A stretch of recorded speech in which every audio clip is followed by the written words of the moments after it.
This question is to determine the minimum value of a specific function.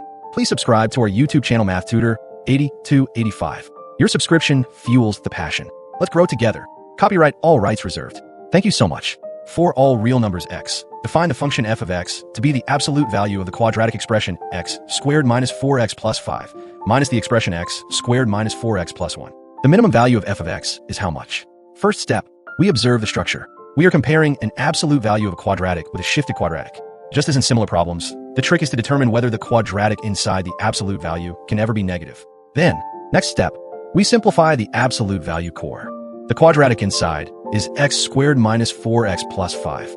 Completing the square gives open parenthesis x minus 2 close parenthesis squared plus 1, which is always greater than or equal to 1. That means the inside is always non-negative, so the absolute value does not change it.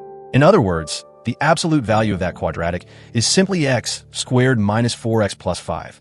Next step is to simplify f of x. Now substitute back.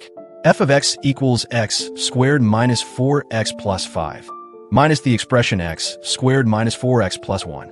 Simplifying, everything cancels except the constant 4. Next step. Conclude. Therefore, f of x is always equal to 4, independent of x. That means the minimum value is 4. When you see an absolute value of a quadratic, always check whether the quadratic can be negative. Common mistake. Students sometimes assume the absolute value may flip the sign, but since open parenthesis x minus 2 close parenthesis squared plus 1 is always positive, it never does. Completing the square is the fastest way to analyze absolute value expressions involving quadratics. That's it for this question solving. This video is based on our math tutoring blog and class recordings. Copyright all rights reserved. Hope you enjoyed it. Please subscribe to our channel Math Tutor 8285 and turn on the notification bell. Press the like button. Your subscription fuels the passion. Let's grow together. Thank you so much.